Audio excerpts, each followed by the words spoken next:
Olá, então vamos dar continuidade para o nosso curso, módulo 1, sobre hipertensão. Agora a gente vai falar sobre a estratificação de risco.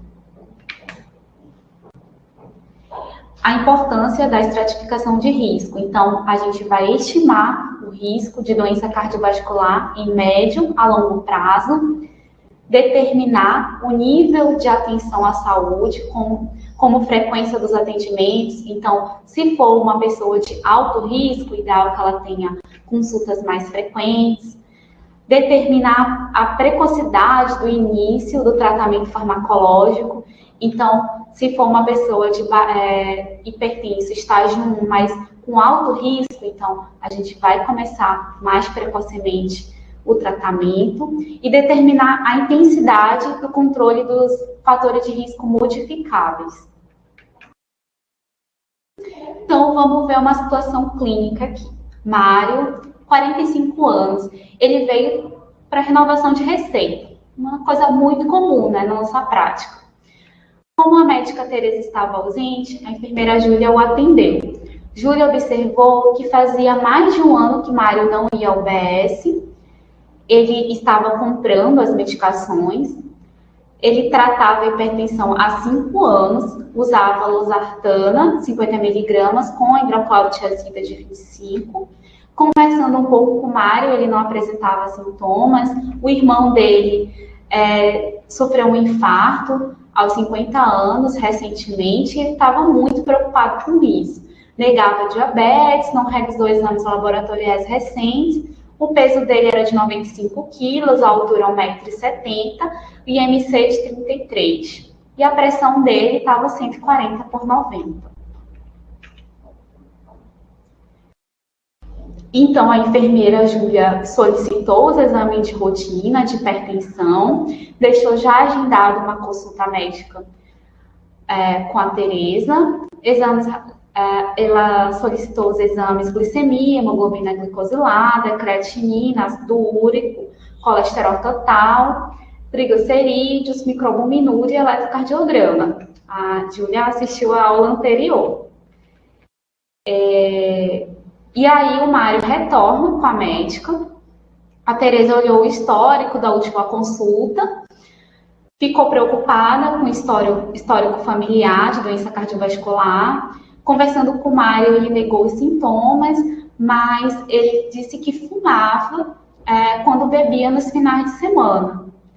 Ele estava ansioso para saber o resultado dos exames laboratoriais. O exame físico que a Tereza fez não tinha nenhuma alteração, a PA dele permanecia 140/90 e o MC 32.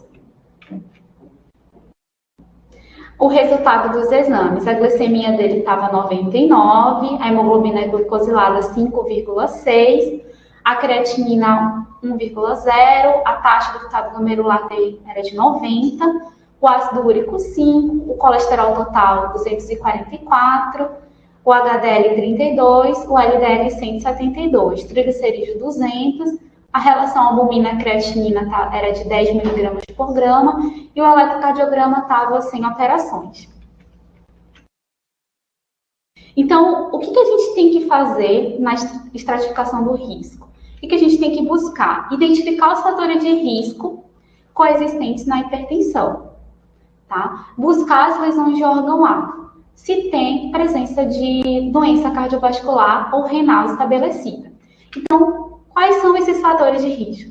Sexo masculino, idade maior que 55, maior que 65 em mulheres, doença cardiovascular prematura em parentes de primeiro grau, tabagismo, dislipidemia, diabetes mellitus e obesidade. E o Mário? Quais são os fatores de risco dele? Ele, sexo masculino, doença cardiovascular prematura em parente de primeiro grau, então ele tem um irmão que sofreu um infarto recente, tabagismo, ele tem dislipidemia, né? O LDL dele está 170, o HDL está 32, então bem alterado, e o IMC dele está 33, tá? Então, ele tem obesidade. Então, ele tem aqui, ó, 1, 2, 3, 4, 5 fatores de risco. E quais são as lesões de órgão-alvo que a gente vai buscar? Hipertrofia ventricular esquerda, o índice tornozelo-braço menor que 0,9, se doença renal estágio 3 e albuminúria entre 30 e 300, ou a relação albumina-creatinina entre 30 e 300. Mário, tem lesões de órgão-alvo? Então, aparentemente, através dos exames laboratoriais e eletrocardiograma que ele realizou, ele não tem evidência de lesões de órgão-alvo, porém, não foi realizado o índice tornozelo-braço. Então, seria o próximo passo para solicitar e encaminhar o oftalmologista para aprofundar essa investigação para ver se ele não tem alguma lesão de órgão-alvo.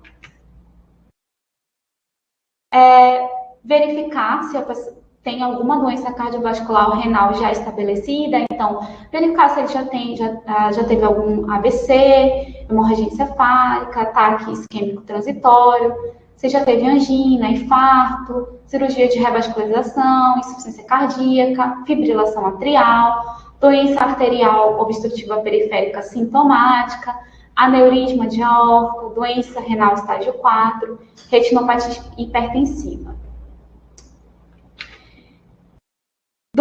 Mário, tem doença cardiovascular e renal estabelecida? Também não tem como, pelos exame físico e histórico dele, ele não tem, né, doença cardiovascular estabelecida. Porém, a gente pode encaminhar ele para o oftalmologista para aprofundar essa investigação.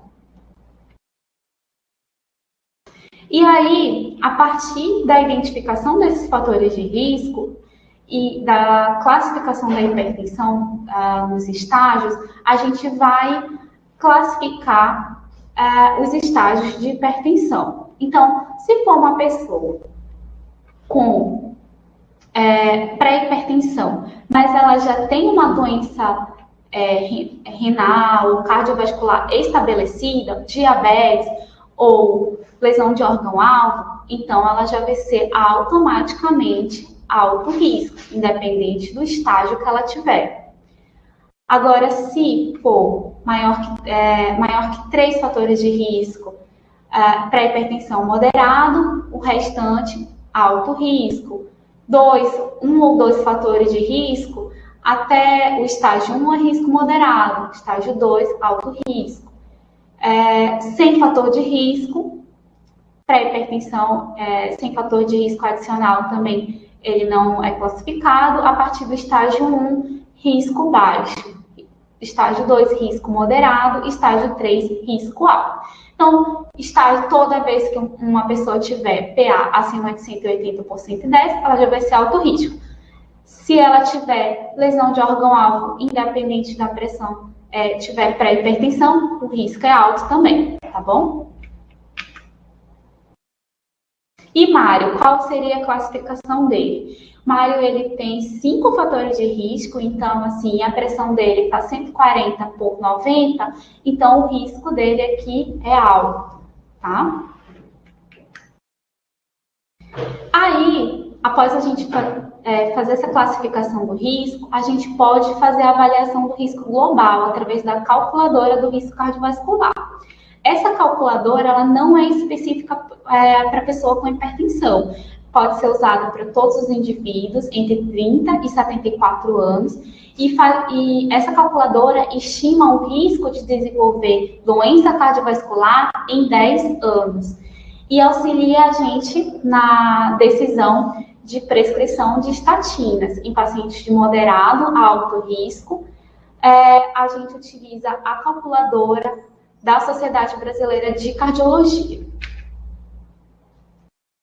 Então, essa calculadora tem disponível tanto nos aplicativos, tá? Você pode baixar os aplicativos na Apple, no Google Play. Também você pode acessar pelo site, tá? Só colocar no Google calculadora para estratificação do risco cardiovascular, você encontra facilmente.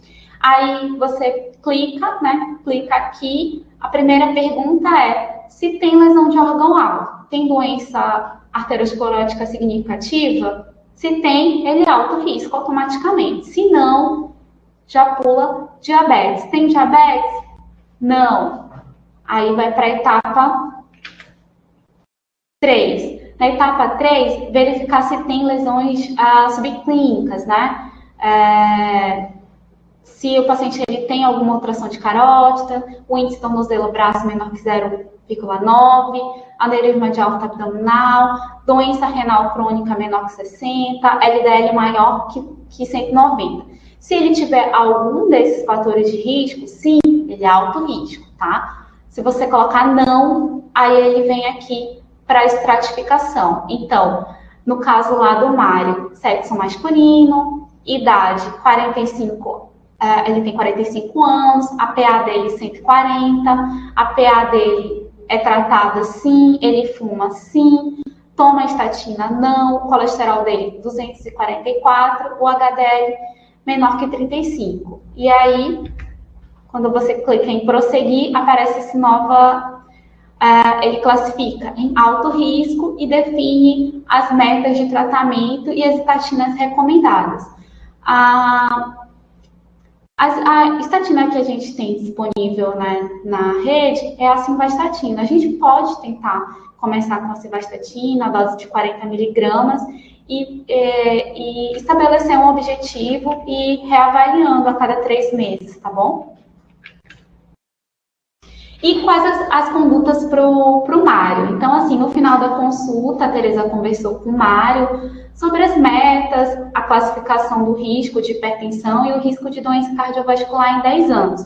Então, ela explicou que, pelo fato dele já ter um irmão que sofreu um infarto, ser do sexo masculino, né, ter dislipidemia, tudo isso faz com que ele tenha um alto risco de ter infarto ou uma doença cardiovascular, né? E, através da calculadora, esse risco é muito alto em 10 anos. E ela explicou que que alguns riscos eles podem ser modificados, como perder peso, fazer atividade física, cessar o tabagismo, controlar a pressão, iniciar a simvastatina. Algumas coisas a gente consegue controlar, né? Mas outras não. Por exemplo, a questão da história familiar, sexo masculino e idade, isso a gente não tem um controle. Então, qual foi a meta que ela colocou para ele? Aumentar a medicação da pressão, no caso, ele estava usando losartana, um comprimido, aumentou para 2 comprimidos, para chegar numa meta de 130 por 80. Perder 5% do peso corporal, então, ele estava pesando, não lembro agora, mas perder 5% do peso. Iniciar a estatina, com simvastatina 40 miligramas, iniciar uma atividade física leve ou moderada, reduzir o tabagismo ou mesmo parar de fumar, e a alimentação. Ele propôs levar comida de casa para o trabalho.